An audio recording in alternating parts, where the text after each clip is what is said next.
I am finally free from this charity case." Those 5 words cut through the Philadelphia courtroom like a blade. Ryan Spielberg didn't even bother lowering his voice when he said them. He wanted Kara to hear. He wanted her to know that after 7 years of marriage, this was all she'd ever been to him. A charity case. A black woman he'd graciously allowed into his world, only to spend every day reminding her she didn't belong there. Ryan signed the divorce papers with a flourish that belonged on a game show, not in a courtroom where a marriage was dying. His gold pen, the one he always made sure people noticed, danced across the signature line like he was autographing a trophy. He slid the papers across the mahogany table toward Kara with a smirk that said he'd already won. In his mind, he had. He was walking away clean. No alimony, no accountability. No consequences for the 7 years he'd spent systematically destroying the woman sitting across from him. Kara didn't flinch. Her hands were folded on the table in front of her, steady and still. Her wedding ring was already gone, leaving just a faint tan line where promises used to live. She didn't look at Ryan. She didn't need to. She'd stopped seeing him months ago, stopped giving him the reaction he craved. Her silence was the only power she had left, and she wielded it like armor. Judge Patricia Hendricks watched this entire exchange with the kind of stillness that comes from 30 years on the bench. She'd seen men like Ryan before. Men who treated courtrooms like boardrooms, who believed their charm and their lawyers could erase any sin. But Judge Hendricks wasn't interested in Ryan's performance. She cleared her throat, and the sound cut through his victory lap like a gavel. She was holding an unmarked envelope. Thick. Official. The kind of envelope that carries weight before you even know what's inside. "Before we finalize these proceedings," Judge Hendricks said, her voice measured and deliberate, "there's the matter of Dr. Rawlins's estate." Ryan's smirk faltered, just for a second, just long enough for confusion to flicker across his face before irritation took its place. He leaned back in his chair, arms crossed, radiating the kind of entitlement that had carried him through life unchallenged. "What does her dead father have to do with anything?" Ryan said, not even trying to hide his annoyance. To him, Dr. Ferdinando Rawlins had been nothing more than an obstacle, a man who never quite approved of him, a suburban doctor who didn't understand the world Ryan operated in. And now, even from the grave, the old man was wasting his time. Judge Hendricks didn't blink. She looked at Ryan with a kind of cold, surgical precision that only comes from knowing exactly what's about to happen next. Her fingers tightened slightly on the envelope, and when she spoke, every word landed like a stone dropping into still water. "Everything, Mr. Spielberg," she said. "Everything." The air in that courtroom shifted. Ryan felt it, even if he didn't understand it yet. Kara felt it too, but she still didn't move. She just kept her hands folded, her breathing steady, and waited. Because unlike Ryan, she knew her father. She knew that Dr. Ferdinando Rawlins didn't do anything without a reason. And if his name was being spoken in this courtroom, it meant he'd left her one final gift. If you want to see how justice was served to a racist man's empire, hit that subscribe button right now. Because what happens next will change everything. But here's what I need to know from you, and I want you to drop your answer in the comments. Have you ever had someone underestimate you so badly that they didn't see their own downfall coming? Because Ryan Spielberg had no idea what was inside that envelope. And neither do you. Not yet. To understand what was inside that envelope, you need to know who Kara and Ryan were before that courtroom, before the hatred, before the lies, back when Ryan was still pretending to be a good man. 7 years earlier, Kara Rawlins was 34 years old and already making a name for herself in Philadelphia's architecture scene. She wasn't flashy about it. That wasn't her style. Kara had this quiet confidence that came from knowing her work spoke louder than she ever needed to. She ran her own firm, specializing in community development projects, affordable housing, neighborhood revitalization, the kind of work that didn't make you Instagram famous, but changed actual lives. She was brilliant, and anyone who spent 5 minutes with her knew it. Ryan Spielberg was 38, a commercial real estate developer with the kind of charisma that opened doors before he even knocked. He had the smile, the suit, the handshake that made investors feel like they were part of something big. But here's the thing about Ryan. He was hollow. All surface, no foundation. The kind of man who could sell you a dream and disappear before you realized it was empty. They met at a charity gala in Philadelphia, one of those black tie events where people with money pretend to care about people without it for one night. Kara was there because her firm had designed a community center that was being honored. Ryan was there because being seen at charity events was good for business. He spotted her across the room, and that was it. He decided he wanted her. Ryan pursued Kara like it was a corporate acquisition. Aggressive, relentless, flowers at her office, reservations at restaurants she'd mentioned once in passing. He showed up at her project sites with coffee, asking thoughtful questions about her work. And Kara, who'd spent so much of her life focused on building things, let herself believe that maybe someone was finally trying to build something with her. Ryan played his part perfectly. He was the progressive white man who dated a black woman and made sure everyone knew how enlightened that made him. He met her father, Dr. Ferdinando Rollins, a 67-year-old cardiologist who'd spent 40 years saving lives in suburban Cherry Hill. Ryan shook the doctor's hand, complimented his home, asked about his work with just enough interest to seem genuine. But Dr. Rollins saw something. He couldn't name it yet, but he saw it. The way Ryan's smile didn't quite reach his eyes when Kara talked about her father's practice. The way Ryan steered conversations back to himself. The way he measured everything and everyone for what they could do for him. Dr. Rollins said nothing. He'd learned long ago that some lessons people have to learn for themselves. But he watched, and he remembered. The wedding was small. Kara wanted it that way. Just family and close friends at a historic venue in downtown Philadelphia. Dr. Rollins walked his daughter down the aisle, and when he placed her hand in Ryan's, he held on just a second longer than necessary. A silent prayer.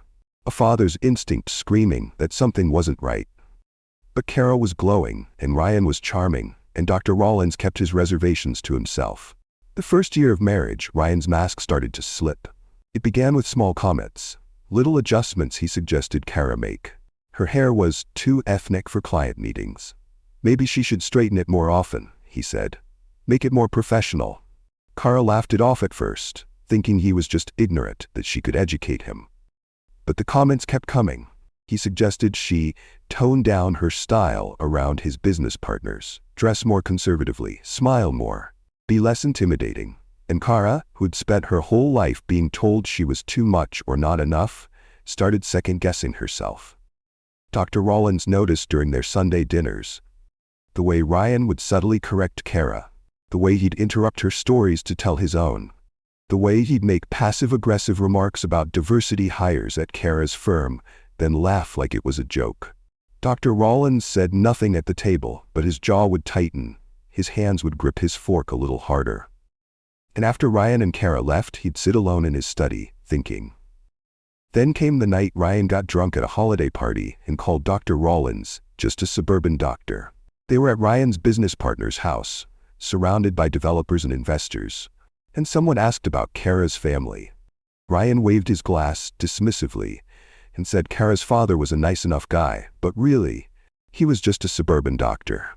Not like the real power players in the city. Not like the people who mattered. Kara heard it. She went silent for the rest of the night, and on the drive home she finally confronted him. Ryan apologized immediately.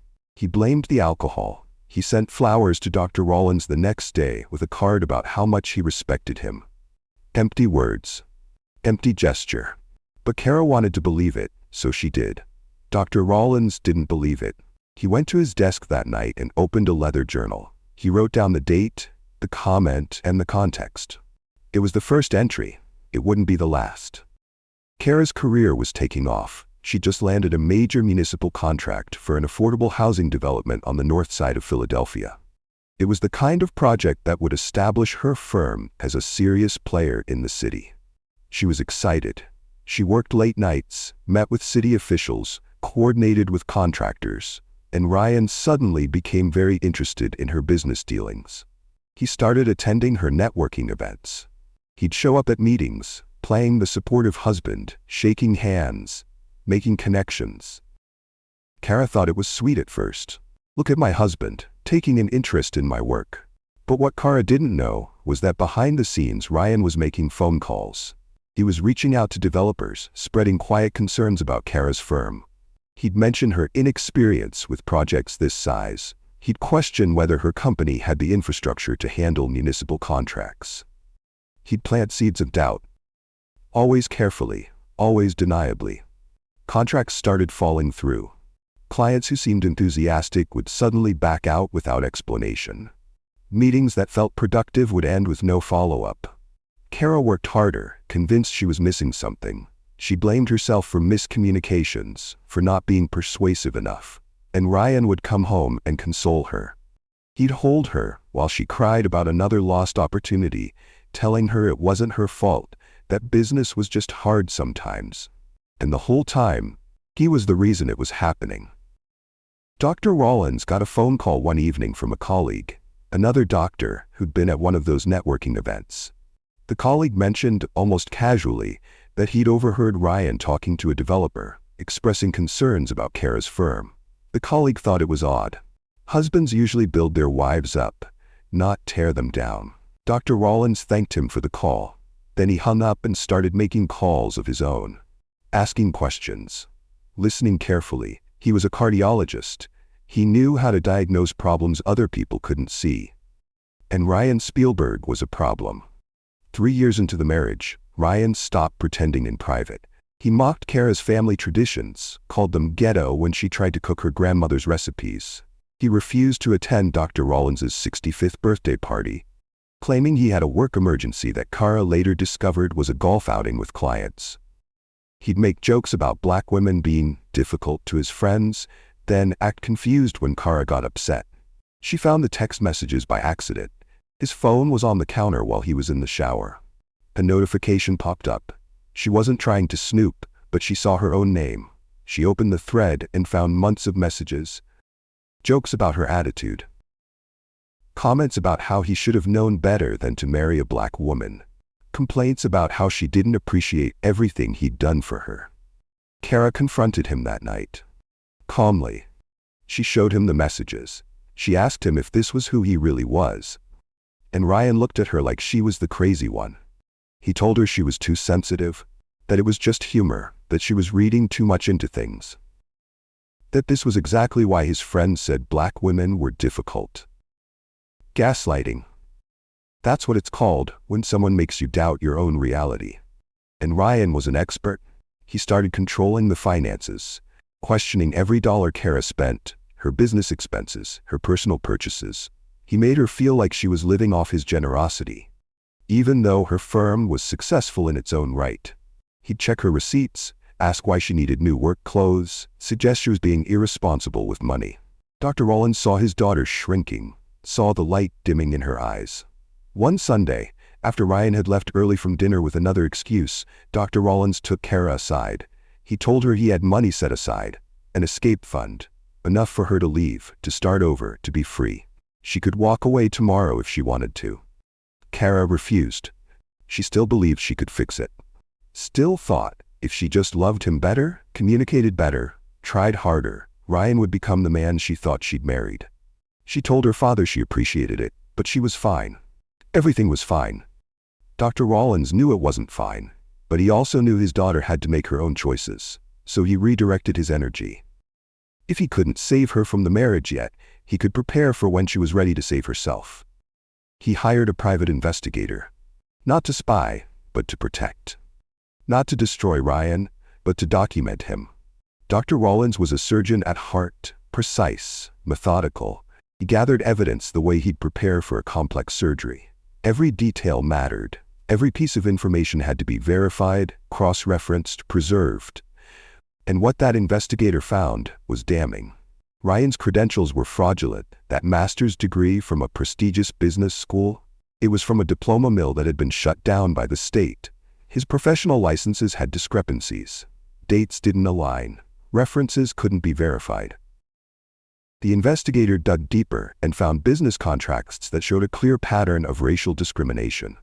Ryan specifically avoided hiring minority-owned subcontractors, even when city requirements mandated it.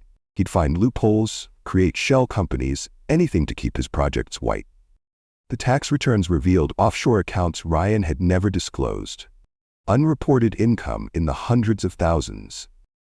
Partnership agreements showed Ryan taking credit for other people's work, pushing out partners who questioned him, building his empire on other people's talent while claiming it as his own. The investigator documented everything: paper trails, recorded phone calls, testimonies from former business associates who'd been burned by Ryan and were willing to talk. It was a mountain of evidence, growing larger every month. Dr. Rollins never told Kara. He didn't want to add to her pain while she was still in it. He built this legal fortress in silence, knowing his own heart condition was worsening. The same heart he'd spent 40 years learning to repair in others was failing him. But he worked faster. He had to finish this. He had to make sure his daughter would be protected. 5 years into the marriage, Ryan had an affair with his assistant, Lauren. Kara found out by accident. She'd stopped by Ryan's office to surprise him with lunch, and she saw them. In his car in the parking garage, Ryan's hand on Lauren's thigh, Lauren's head on his shoulder. Kara didn't make a scene. She just walked back to her car, drove home, and waited. When Ryan came home that night acting normal, Kara confronted him. She wasn't crying. She wasn't yelling. She just asked him how long it had been going on. Ryan didn't even try to deny it. He looked at Kara with something close to relief, like he was glad it was finally out in the open. "At least she doesn't come with baggage," Ryan said. Baggage. That's what he called her blackness. Her family, her history, her entire existence. Kara filed for divorce that week. She moved back to her father's house in Cherry Hill, the house she'd grown up in, the house that still smelled like her mother's cooking, even though her mother had been gone for 5 years. Dr. Rollins held his daughter while she cried. He didn't say, "I told you so." He didn't say anything about the evidence he'd been collecting. He just held her and let her grieve the death of a marriage that had been dead for years. Ryan fought the divorce viciously. He didn't want Kara back. He wanted to destroy her. He leaked false stories to industry contacts about Kara's firm having financial problems. He tried to claim her business assets as marital property, arguing that his support had allowed her to build her company. His expensive legal team ran circles around Kara's lawyers, filing motion after motion, dragging the process out, bleeding her resources. Dr. Rollins grew weaker, but he worked with his own attorneys, quietly, carefully, preparing something Ryan would never see coming. 6 months before the divorce hearing, Dr. Rollins had a massive heart attack. He survived, but barely. His doctors told him his heart was giving out. Months, maybe a year, if he was lucky. Dr. Rollins didn't waste time being sad about it. He accelerated his documentation process with urgent precision. He started reaching out to former patients, people whose lives he'd saved over 40 years of practice. Judge Patricia Hendricks, whose son he'd operated on after a car accident. District Attorney Marcus Webb, whose mother's heart he'd repaired when she was 63. Police Commissioner Harold Chen, who wouldn't be alive if not for Dr. Rollins' skill during an emergency surgery 15 years ago. He met with them one by one. He showed them everything. The fraud, the racism, the abuse, the systematic destruction of his daughter. He asked for nothing except justice. Not revenge, justice. There's a difference. He wanted the truth to be known. He wanted his daughter to be free. He wanted Ryan Spielberg to face consequences for once in his privileged life. He recorded a video testimony, sitting in his study surrounded by 40 years of commendations and photos of patients who'd become family. He explained his findings methodically, like he was presenting a case study. He listed every piece of evidence, where it came from, how it was verified. He explained why he'd kept it from Kara, not to deceive her, but to protect her from carrying the weight of revenge. That burden was his to carry. He updated his will with specific instructions. The evidence was to be presented in divorce court, not before, not after. At the exact moment when Ryan thought he'd won, Dr. Rollins wanted Ryan to feel victory before he felt the full weight of justice crushing him. Days before he died, Dr. Rollins had a final conversation with Kara. They were sitting in his study, afternoon light coming through the windows. Kara was holding his hand, which felt smaller than it used to, frailer. Dr. Rollins looked at his daughter with eyes that were tired but still fierce. "Baby girl," he said, his voice soft but steady. Your mother and I raised you to stand tall. Never let anyone diminish your light. Kara nodded, crying, not understanding that this was goodbye. Not understanding that her father had been fighting a war she didn't even know about. Dr. Ferdinando Rollins passed away peacefully 3 days later, Kara holding his hand, his heart finally giving out after a lifetime of giving to others. Ryan didn't attend the funeral. He sent flowers with a generic sympathy card and cited business obligations. Even in death, Dr. Rollins wasn't worth Ryan's time. But Dr. Rollins had the last word. It was sitting in a sealed envelope, waiting for a courtroom, waiting for the exact right moment. If you're not subscribed yet, you need to be, because what happens when that envelope opens will make you believe in justice again. Hit that subscribe button right now. And let me ask you something. Drop your answer in the comments. Have you ever watched someone underestimate a quiet person so badly that they forgot? Quiet doesn't mean powerless. Because Ryan Spielberg was about to learn that lesson the hard way. Judge Patricia Hendricks held that envelope like it weighed 1,000 pounds. In a way, it did. Inside was 7 years of pain, 40 years of integrity, and one father's final act of love. She broke the seals slowly, deliberately, and the sound of tearing paper was the only noise in that courtroom. Dr. Ferdinando Rollins left specific instructions for these proceedings, Judge Hendricks said, her voice carrying the weight of something more than legal procedure. This was personal for her, though Ryan didn't know that yet. Ryan rolled his eyes. Actually rolled his eyes. Like this was an inconvenience, like a dead man's final wishes were getting in the way of his afternoon.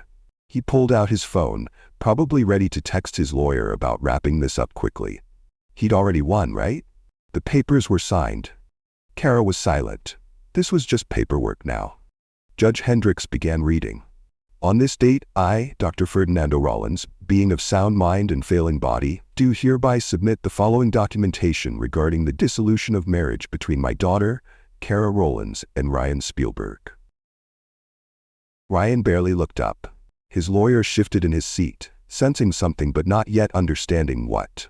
I have spent the last 3 years investigating Mr. Spielberg's conduct during his marriage to my daughter, Judge Hendricks continued, reading from Dr. Rollins's written statement.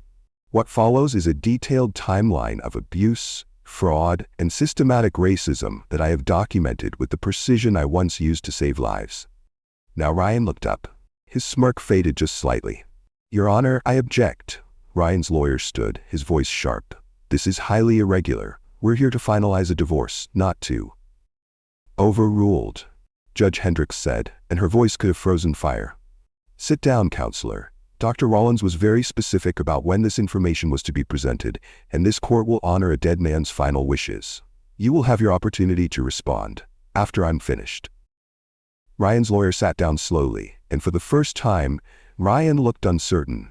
Judge Hendricks continued reading. She pulled out the first document from the envelope, a printed text message thread.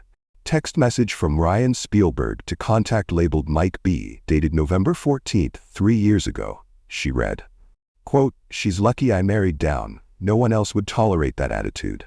Black women, man. I should have known better. The courtroom went silent. Kara's lawyer straightened in his chair. Kara herself didn't move, but something in her shoulders relaxed, like she'd been holding her breath for years and was finally allowed to exhale. Ryan's face went pale. That's taken out of context, he said quickly, but his voice cracked. Judge Hendricks didn't even look at him. She pulled out another document. Text message to the same contact, December 2nd, same year. Quote, her father's probably some affirmative action doctor anyway. Acts like he's so respected, but we all know how he really got that position. Ryan stood up. Your Honor, this is a violation of privacy. Those messages were obtained illegally. They were obtained through legal discovery after your wife filed for divorce, Judge Hendricks said, her eyes finally meeting his. Dr. Rollins didn't hack your phone, Mr. Spielberg. He simply preserved evidence that was already available through legitimate legal channels. The fact that you didn't think anyone would ever look closely enough to find it says more about your arrogance than anything else. She pulled out more documents. Audio files, saved on small drives, each one labeled with a date and location. Audio recording, legally obtained from your personal phone during discovery, from a dinner conversation with business associates, January 18th, 2 years ago. She pressed play on a small device. Ryan's voice filled the courtroom, slightly drunk, laughing with friends. I swear to God, I do more diversity work at home than I do at the office. Kara thinks I don't notice how difficult she makes everything. I married a black woman. What do people want from me? A medal? More laughter on the recording. Then Ryan's voice again, quieter, but still clear. Sometimes I think about what my life would be like if I'd married someone easier. Someone who didn't come with all this baggage. The recording stopped. Ryan was standing now, his hands on the table, leaning forward like he was about to lunge across it. His face had gone from pale to red, from shock to rage. That's enough, he said, his voice shaking. This is character assassination. This is accountability, Judge Hendricks said quietly, and we're just getting started. She pulled out document after document. Printed emails where Ryan told business contacts that Kara's firm was inexperienced and unreliable. Recorded phone calls where he expressed concern about her ability to handle large contracts. Text messages where he told friends he was doing damage control on his wife's career. Each piece of evidence was time-stamped, cross-referenced, verified. Dr. Rollins hadn't just collected information, he'd built a prosecutable case. Kara sat motionless through all of it. People who didn't know her might have thought she looked cold, detached, but if you looked closely you could see her jaw was tight. Her hands were gripping each other so hard her knuckles were white. She wasn't triumphant. She was exhausted. Vindicated, yes, but at what cost? She'd spent 7 years being told she was crazy, too sensitive, imagining things. And now, in this courtroom, her dead father was proving that every single instinct she'd had was right. Ryan's lawyer tried to object again, but Judge Hendricks shut him down before he even finished standing up. Counselor, I suggest you sit quietly and prepare your client for what comes next, because we're far from done. She reached into the envelope again and pulled out several flash drives, each one labeled with a category typed neatly on white labels. Financial fraud, credential falsification, contract interference, employment discrimination. The labels alone told a story.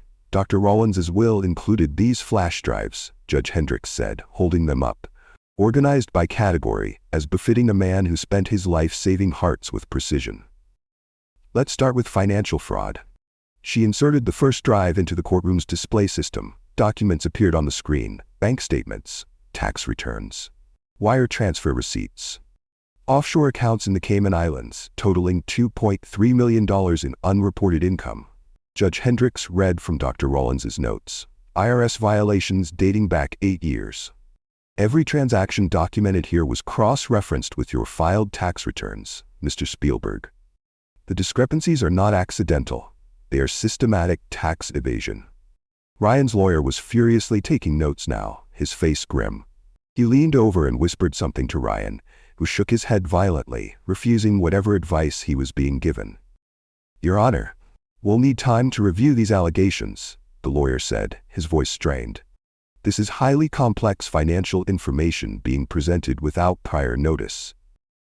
You'll have time, Judge Hendricks said, because the IRS will be contacting you shortly. Dr. Rollins made sure to send them copies before his death, with a letter explaining his findings and his credentials as a medical professional who understands the importance of documentation. She pulled up the next category: credential falsification. Your master's degree from Wharton School of Business, Judge Hendricks said, looking directly at Ryan now. Except it's not from Wharton, is it? Ryan's face went completely white. It's from a diploma mill called Eastern Business Institute, which was shut down by the state of New York 7 years ago for selling fraudulent degrees. Dr. Rollins tracked down the company's records before they were destroyed. Your degree is fake. Your transcripts are forged. Your entire professional reputation is built on credentials you didn't earn. The courtroom erupted. Ryan's lawyer stood up again, this time his objection more desperate. Your Honor, even if these allegations are true, this is not the appropriate venue. This is exactly the appropriate venue, Judge Hendricks said, her voice rising for the first time. Because Mr. Spielberg attempted to claim his wife's business assets as marital property, arguing that his professional guidance and connections helped build her firm. If his professional credentials are fraudulent, then his claims of contribution to her business are equally fraudulent. This is absolutely relevant to the divorce proceedings. She pulled up more documents. Testimonies from Ryan's former business partners. Emails showing Ryan taking credit for other people's work. Partnership agreements where Ryan pushed out partners who questioned his methods. Contracts where Ryan's name appeared as lead developer on projects he had minimal involvement in. Theft of intellectual property, Judge Hendricks said, documented by no fewer than 6 former associates who were willing to provide sworn testimony. Dr. Rollins contacted each of them, interviewed them, recorded their statements with their full knowledge and consent. Then came the discrimination evidence. This was where Dr. Rollins's documentation became devastating. Pattern of contract interference with minority-owned businesses, Judge Hendricks read. Despite city requirements that 20% of subcontractors on municipal projects be minority-owned, Mr. Spielberg's companies consistently found ways to circumvent these requirements. Shell companies with white owners acting as fronts. Contracts written with specifications only certain companies could meet. Bid processes where minority contractors were invited but given incomplete information. She pulled up emails, recorded phone calls, documents showing the systematic exclusion of Black and Latino contractors from Ryan's projects, and the interference with your wife's business. Judge Hendricks continued, her voice getting quieter, which somehow made it more powerful. Dr. Rollins documented 37 separate instances where you contacted your wife's potential clients and expressed concerns about her firm's capabilities. 37 times you sabotaged your own wife's career because you couldn't stand watching her succeed. Ryan was shaking now. Not with rage anymore. With fear. The reality of what was happening was finally sinking in. There's more, Judge Hendricks said. Discrimination lawsuits from former employees. 4 separate cases that you settled quietly, with non-disclosure agreements that prevented the plaintiffs from speaking publicly. Dr. Rollins found them anyway. He offered to help them break those NDAs legally if they were willing to testify. 3 of them agreed. She looked up from the documents, directly at Ryan. You paid them to be silent about your racism. Dr. Rollins paid them to find their voices again. Judge Hendricks paused then and her expression softened slightly. She looked at the papers in front of her, and for the first time, emotion crept into her voice. I need to disclose something to this court, she said. Dr. Ferdinando Rollins saved my son's life 12 years ago. Emergency surgery after a car accident. 3 hours in the operating room. My son was 19 years old, and he would have died on that table if not for Dr. Rollins's skill and his refusal to give up. Ryan's lawyer started to object, but Judge Hendricks held up her hand. I disclosed this information to both parties when this case was assigned to me. Neither side objected to my presiding. But I'm stating it again now because it's important that you understand something, Mr. Spielberg. Dr. Rollins came to me 6 months ago. He showed me everything you've seen here today. He asked me for nothing, not favors, not special treatment, not revenge. He asked me one thing, that if his daughter ever needed protection, that justice be served. She closed the folder in front of her. He didn't want to destroy you out of hatred. He wanted to protect her with truth. There's a difference. Ryan's lawyer leaned over and whispered urgently to Ryan. Whatever he said made Ryan's face go even paler. The lawyer stood up. Your Honor, in light of this new information, we need to request a recess to consult with our client about how to proceed. Request denied, Judge Hendricks said. We're not finished.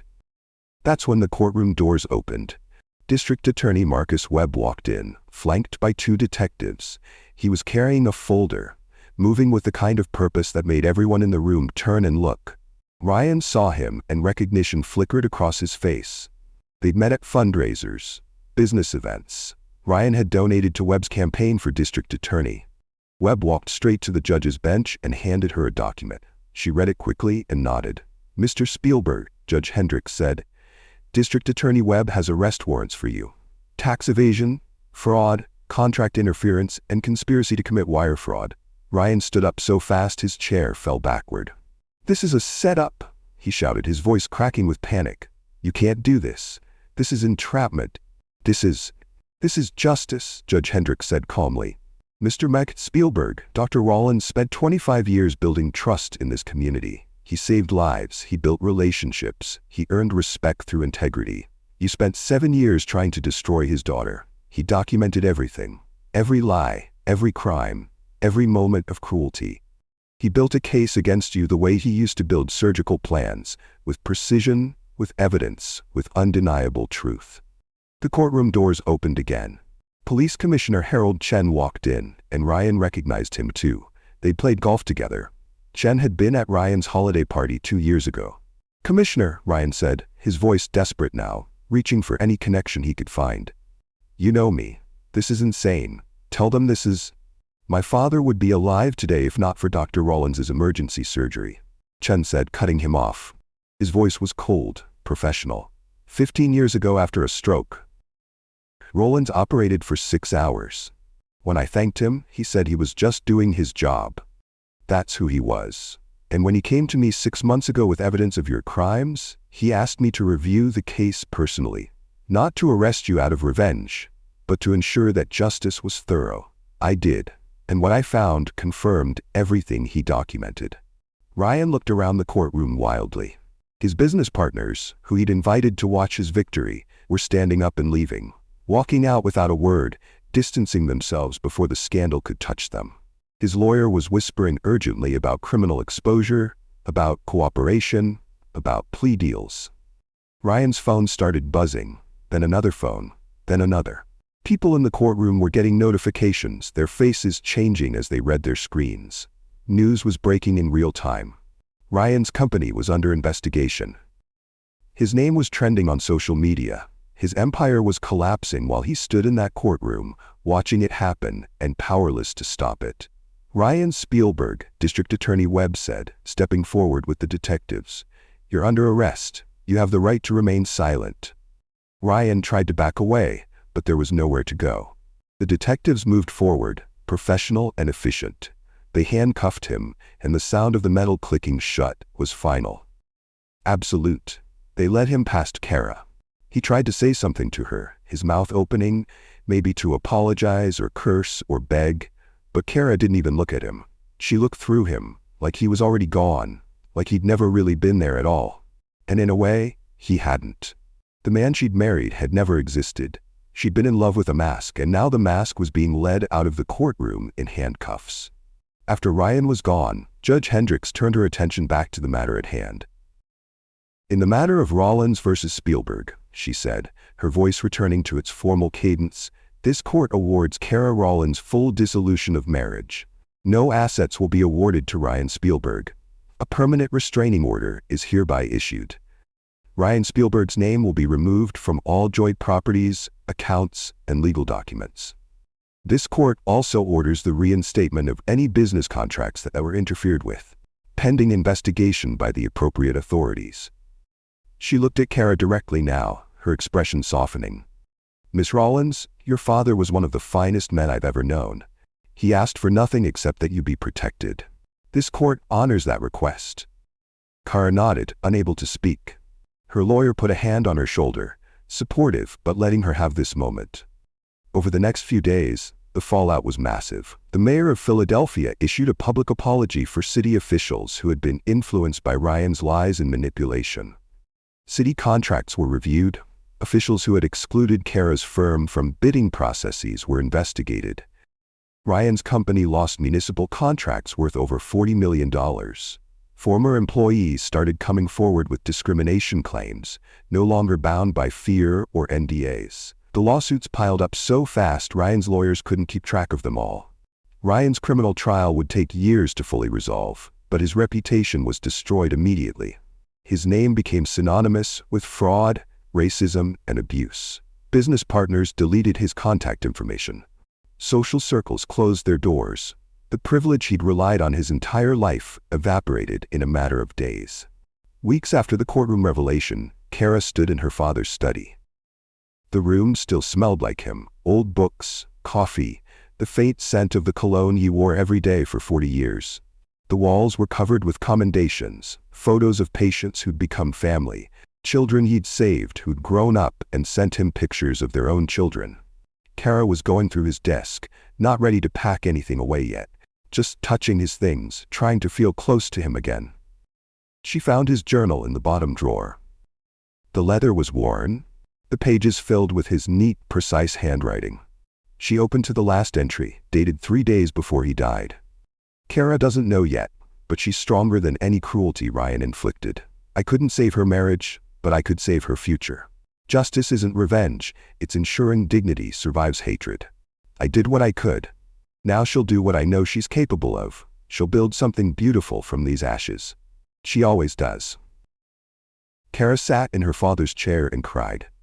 Not because she was sad, though she was. Not because she was angry, though she had been. She cried because she finally understood what her father had done. He'd carried the weight of revenge, so she wouldn't have to. He'd built the case, gathered the evidence, made the connections, all while dying, all while watching his daughter suffer, all while keeping silent so she could heal without the burden of hatred. She donated her father's estate to a scholarship fund for minority medical students. Every penny. The house, the savings, the investments he built over 40 years. She kept only his journal and his photos. The things that mattered. She reopened her architecture firm with renewed purpose. The contracts that had been stolen from her were reinstated. New clients reached out, people who'd heard her story and wanted to support her. Her first project was a community center in North Philadelphia, designed to provide resources for families who needed them most. She named it the Dr. Ferdinando Rollins Community Center. 6 months later, Kara stood in a different courtroom for Ryan's criminal trial. She was called to testify, and she walked to the witness stand with her head high, her voice steady. She spoke calmly about the abuse, the racism, the systematic attempts to destroy her career and her sense of self. She didn't cry, she didn't rage. She just told the truth, the same way her father had taught her to, with precision and dignity. Ryan received 5 years in federal prison for fraud and tax evasion, plus restitution payments that would take him decades to fulfill, and probation that would follow him for the rest of his life. His professional licenses were permanently revoked. His company was dissolved. Everything he'd built on lies came crashing down. When Kara walked out of that courthouse, there were people waiting for her. Her father's former patients, his colleagues from the hospital, friends who'd known Dr. Rollins for decades. They applauded as she came down the steps, and Kara realized her father hadn't just saved her. He'd built a community that would continue protecting her long after he was gone. Judge Hendricks approached Kara on the courthouse steps. "Your father was a quiet man," she said, taking Kara's hands in hers. "But his actions spoke volumes. He taught us that integrity isn't loud. It's meticulous. It's patient. It's building something so solid that lies can't shake it." Kara nodded, squeezing the judge's hands. "Thank you," she said, "for honoring his wishes." "It was an honor to know him," Judge Hendricks replied, "and it's an honor to watch you continue his legacy." On a Sunday afternoon, Kara drove to the cemetery where her father was buried. The cherry blossom trees he'd loved were in full bloom, their pink petals falling like snow. She walked to his grave and placed fresh flowers next to the stone marker. "You taught me that dignity doesn't fight in the mud," Kara said softly, kneeling beside the grave. "It builds something so solid that lies can't shake it. You didn't just protect me, Daddy. You showed me how to protect myself, how to stand tall even when someone's trying to tear you down, how to trust that truth eventually wins, even when it takes time." She touched the stone, cool under her fingers. "Thank you, Daddy, for everything." A breeze moved through the cherry blossoms, and petals drifted down around her like a blessing. Kara stood there for a long time, surrounded by the trees her father had loved, knowing that his final act of love would echo through every day of her life, going forward. Dr. Ferdinando Rollins saved 2,847 lives in his 40-year career. Every single one was documented, remembered, honored. But his final act saved one more life. His daughter's future. He taught her that justice doesn't always come quickly, but it comes. That dignity doesn't fight in the mud. It builds fortresses that hatred can't breach. That a father's love doesn't end with death. It echoes through careful preparation, through meticulous documentation, through the communities we build and the values we pass on. Ryan Spielberg thought he could destroy Kara because he'd spent 7 years breaking her down piece by piece. But what he didn't understand was that she was her father's daughter. And Dr. Rollins had spent 25 years building something that couldn't be broken: integrity, community, and a network of people who believe that justice matters more than privilege. In the end, Ryan's empire fell not because of revenge, but because one quiet man loved his daughter enough to document the truth and trust that truth would be enough. And it was. If this story moved you, if you believe in justice, if you've ever watched a quiet person prove that silence isn't weakness, subscribe to this channel right now, because these are the stories that need to be told. Now I need to hear from you in the comments. Have you ever had someone in your life who protected you in ways you didn't even know about until later? Someone who fought battles for you in silence? Tell me about them. Because Dr. Rollins' story isn't unique, it's just rarely told. And those quiet heroes deserve to be remembered.